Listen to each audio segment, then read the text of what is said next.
I had come to Tucson, then I did some traveling, for music outside of Tucson, then came back and met some people and helped to open a nightclub in Tucson in the foothills called Level. And tried to program, some underground music and keep things, for me, very legitimate and authentic. And I would say it escalated for me, and then I went to do another nightclub a year later called Pearl, and then another nightclub called Centro. And those things combined with my time at KXCI with Electric Feel, that allowed me to really recognize that there were different eras in the Tucson electronic music scene and the ways that people wanted to consume the music. And then, 2009, at Centro, EDM had started, and I could tell, and there were more people coming, and they were not as tuned into the music. They weren't people who really recognized or even knew what house music was, but they liked it, and they recognized they had a place to go to. And then EDM and the festival culture became more popular, and things, Coachella had exploded, and really people from Tucson were traveling and getting exposed to that music more often. And it's just escalated now, and you well know, go to the Rialto and see a sellout show from a DJ who, 2 years ago was in his bedroom in, Lincoln, Nebraska. It's amazing. I start with, 2% of those people who never had heard of EDM and they decided, I want to dig a little deeper and find something that's kind of like this, or they hear something on a platform and they like that artist and they're like, I kind of like that too. And they dive a little deeper. And now I feel like there are more platforms for venues as well as shows and people who are responsive, whether it's the bigger legacy venues in Tucson or the places that are the new places that want to maybe dabble or even completely support underground music. And so at that time, playing house music at, Level or at Pearl or at Centro, there were people who were responsive. And then you just realize, okay, well, now more people catch on. And so Centro, I could really tell for me, was a tipping point of finding people who really would be engaged with that music. People who were younger, in middle school started going to shows at the Rialto, and the Rialto's selling out shows. And then they go to the all ages shows at Congress, and so it just escalated. There were always still the bubbling places that would suit the underground, 200-300 people, and then occasionally somebody who was still on the edge and hadn't reached that popularity would come to a venue in Tucson and then just get hugely popular. I was really happy to be involved in bringing Diplo to his only time at Hotel Congress. And that was awesome before he got huge. And that for me is, do I love everything he does? No. Do I think he's amazing as a producer and somebody who pushes his boundaries? Yes. And so that for me, those are exciting opportunities to be able to, and I do love Tucson. I appreciate all the things it has to give. And now, since I've been spending more time making the music instead of producing for other people, really seeing how vibrant the production scene is in Tucson is just, it gives me joy to think that it's going to take just the one person, and then there's going to be a person who's bigger than Calexico. And people are like, I think of this person from Tucson, not Calexico. There are a variety of people who have come into Tucson for a moment and they leave an imprint and they resonate among other people, and that allows this bubbling current to continue to not only escalate but to now reach some prominence outside of Tucson. I'm, as I reflect on it, talking to you about it, feel that Tucson is very blessed with some very artistic people, and you and I discussed some of the ones who've maybe just been here for a little while and then they move to these other places. They still look at Tucson as it is a spiritual place, it is a healing place, it also is a place that allows people to be ambitious and comfortable, which, because it resonates at a little bit of a lower frequency than even a Los Angeles, which I still think is a kind of a mellow place in comparison to New York, Tucson resonates at this frequency where people can come and take lots of deep breaths, and then utilize and really focus on their right brain.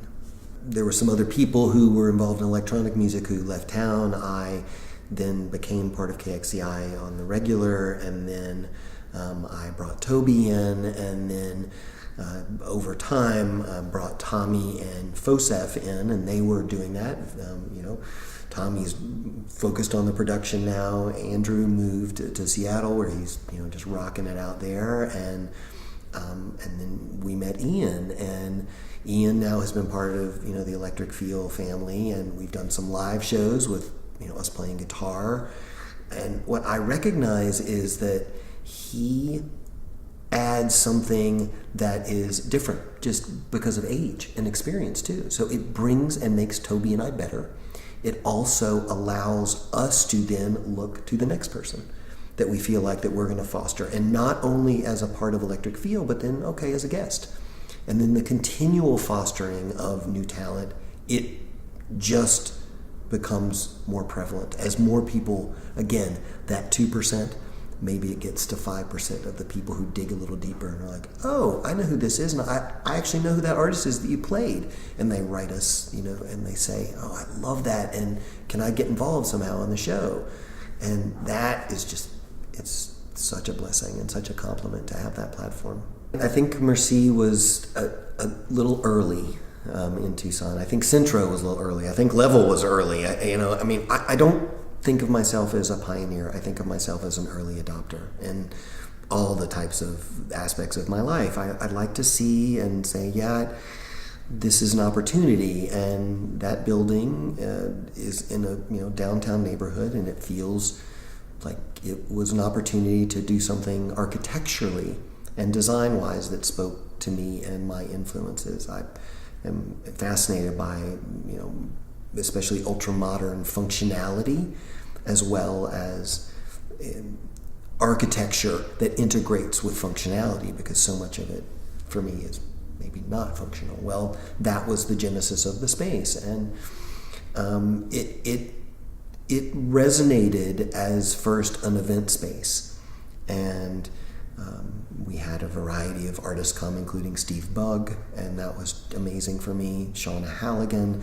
some incredible artists played there that I loved being able to program and do things, in different genres, just with a really nice sound system. And then recognizing the opportunity existed for an underground club that had a good sound system, that had approachable drink prices and a very friendly staff and an all-welcoming, inclusive environment that drew artists, was such a blessing for me to be able to do that. And I'll always, be happy that I had the opportunity to do that.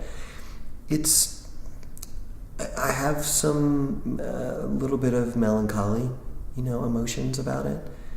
I just realized I'm not supposed to be a nightclub owner, and that is, I'm okay with it, and I'm blessed to have had the opportunity. I suspect it will take the one artist. I said this to Tommy the other day, Tommy's put out so many amazing records, and he just continues, and his output's great, and then you got Joey doing it, and Don, and I feel like, all these other people that have just, vibrated, and then, I think about Leela and her project, and it's all connected by Tucson.